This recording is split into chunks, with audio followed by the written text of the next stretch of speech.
So this December we're not going to get any new content, but this is a beast of a month to make some money.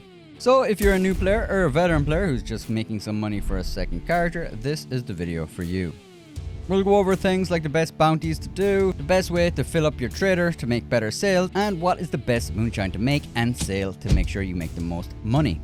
If you like this kind of content, be sure you hit the subscribe button and the bell notification to make sure you get the notifications when I upload.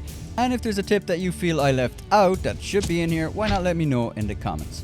Let's start with what I think is my favorite starting role, the bounty hunter role. Until January 5th, there is double cash and roll XP on all bounty missions, which if you have that role is a good amount of money to make. I would focus on going for the legendary bounties as this will get you the biggest bang for your buck. The only problem with this is there is a cooldown of 45 minutes. There is a total of 13 different legendary bounties and they don't all pay the same.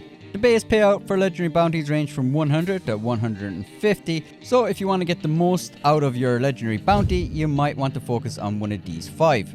These are Carmela Montez, Tobin Winfield, Etta Doyle, Virgil Edwards, and Red Ben Clemson. This $150 payout actually ranks up and gets multiplied as you progress in the difficulty levels. As you progress through a legendary bounty, you will get more and more, and that will rank up to a 1.5 multiplier for level 5. This means for one of the 5 legendary bounties I've highlighted, you will get $225 for bringing them in. And with this week's double money bonus, that will amount to $450. Sadly, the pay structure in Red Dead Online doesn't make a lot of sense and you get paid more the longer a mission takes. To get that $450, the mission would have to take half an hour. And this timer would start as soon as you get control over your character, and it will reset back to 0 if you have to restart. This isn't the optimal amount of time you should wait though, because after the 10-minute mark you get less additional payment per hour.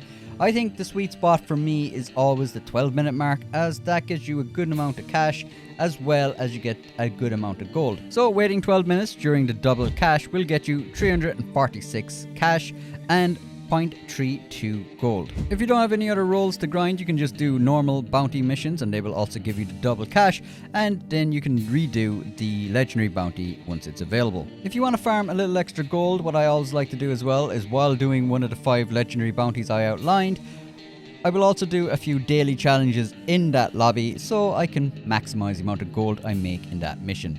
The bounty wagon is invaluable if you just want to wait around. Just lob the legendary into the bounty wagon and then you can just pull up your catalog and stay AFK for as long as you want. But if you just want to focus on making as much cash as possible during the double cash month, well, I would focus on Etta Doyle as it's the easiest one to do and you can make a lot of money doing it. When the game starts, you can set yourself a little timer so you know how long the game is going on, and then just run down into this little area here and just hide. No one's going to come down here and suss you out, so you are pretty safe. It'll take about 3.5 to 4 minutes, but eventually Etta Doyle will figure out this is a trap and she will say,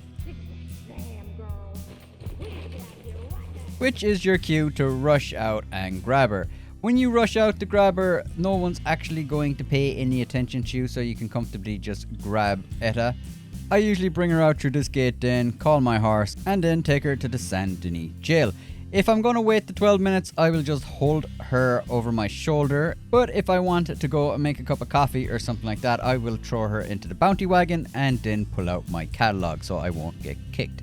Trader sales are also bringing in double the cash this week, so if you have a trader, this is a great week for you. Also, selling a full large wagon of supplies will get you $12,050. If you're just a posse member helping out with the sale, you will get $625.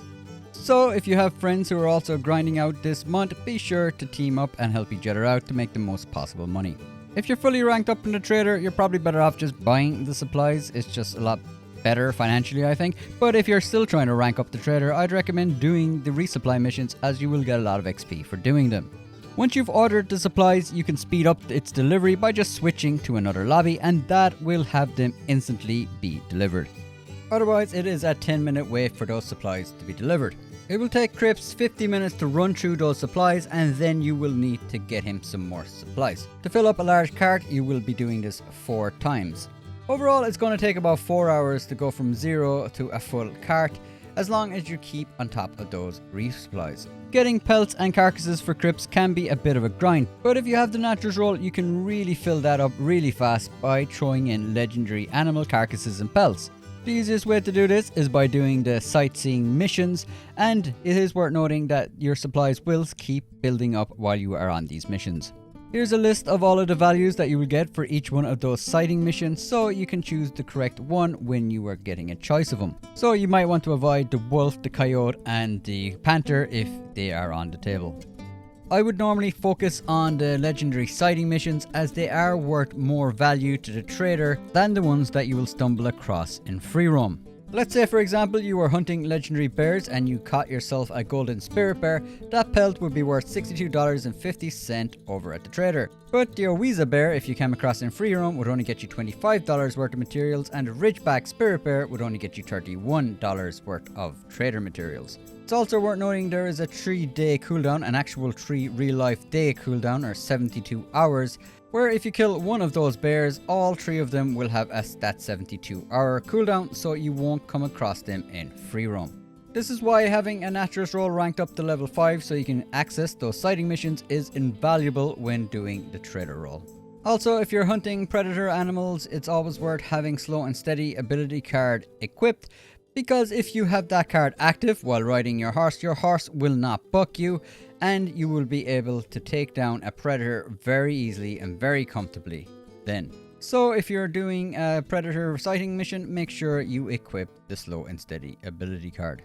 So the basic loop that you will be doing for the trader is purchasing the supplies, then getting legendary animal pelts to stock up the materials, then returning every 50 minutes to make sure you have supplies and top up those legendary animal pelts. And in about 4 hours you will be doing a sale, then rinse and repeat. Moonshiner sales are also paying double, and Moonshiner is probably the closest we have to kind of passive income, as all you have to do is tell Marcel what you want him to make and then deliver the moonshine in 48 minutes.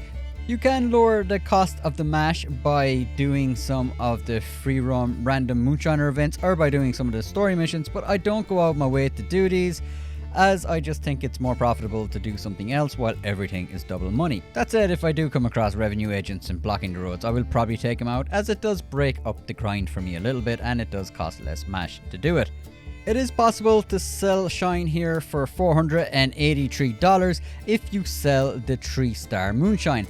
That said, I'm not a big fan of selling this, as it is going to cost you the price of a collectible, which I like to hold on for collections, and it is possible that you will get stuck selling to Bert if you don't get back in time before the buyers reset. For that reason, I always go with the berry cobbler moonshine. It's pretty easy to make. You're nearly always guaranteed a buyer. I don't think I've ever come across a time when there hasn't been a buyer for berry cobbler moonshine, but I have seen reports where people have got unlucky and had to sell it to Bert for it, or you could just wait for the buyers to reset and hope that you get that. That said, if I did get Bert, I would just sell it to him and then just get berry cobbler moonshine back into production, and I should have a buyer for that at the next sale. Selling berry cobbler moonshine will get you $453.75 for every sale, as long as you don't have any broken bottles. There are 2 ways to avoid breakages on your way there. The first way is to go into cinematic mode, and the second way is to just point your gun. That will force the horse auto drive to kick in and it won't break any of the bottles. I usually will take manual control when I come to places like rivers or when I'm passing through the revenue agents themselves, as sometimes the horse will bash into something. So pretty easy loop to do. Go to Marcel, put on berry cobbler moonshine, wait for 48 minutes, then sell the berry cobbler moonshine, rinse and repeat.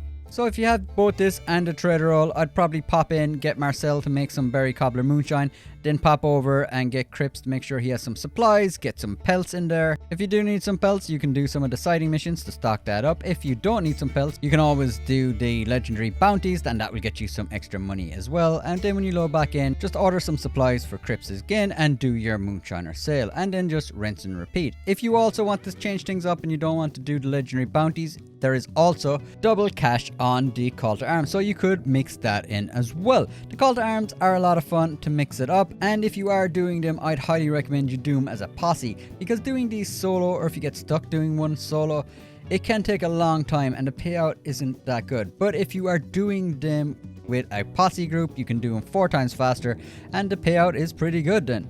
There is a strategy out there, I think, where you'd go to level 5 or 6, and then when it starts getting progressively harder, you just let yourself die and take the money and just do something else. And that is a really good strategy if you want to maximize the amount you get there, because it is the later levels that are going to have more enemies and going to take a lot longer to do, so it would make more sense to just, take the easy money and leave. That said, if you are playing with randoms, I mean, sometimes I like to play these things and I actually just want to get to level 10 because that's the challenge of the mode. So it can be kind of a little unfair if there's other people that you're playing with that want to play it through and you just don't. That said, there's lots of other ways you can really maximize the payouts on these. I actually did an entire video covering that, and I will link that up here. That will give you some awesome tips as well as a great strategy to play Call to Arms and make the most money you possibly can. If you are a PvP fan, there is triple cash and XP as well as double gold on the Gun Rush teams, Spoils of War, and Up in Smoke, as well as Overrun. So this could be a great money maker if you are a fan of those modes. Personally, I'm not a big PvP player, and the worst part about when there is bonuses like this, there are going to be a lot of people just AFK spinning around inside in those games, which if you get stuck with a few of them on your team, well, good luck trying to win that. It really does break the spirit of the game, I think, and I'm not a big fan of it at all. That said, this month you have a lot of options to make money, so definitely make use of them. Making sure you have your production up and running for both the Moonshiner and the Trader will make sure you have money earning for you in the background, and once you've everything stocked up and you're just waiting to get your goods, you can do the Call to Arms modes or you can do the Legendary Bounties depending on what you prefer. I really tried to make this video as concise as possible and only include the information that I thought was the most valuable for each of these roles in this particular week. So if you found that useful, why not leave a like and let me know below in the comments. As well, if you've any tips that you'd like to share with other people for any of these, why not let us all know below in the comments. I'm sure everybody would really appreciate that. If you like this kind of content and want to see more of it, why not hit the subscribe button as well as the bell icon, and that will make sure you see more of it. Massive thanks to everyone who does support this channel as always, and special shout out to all the members of the channel as well. You guys are awesome. Anyway, people, hope this helps you out for December, and peace out.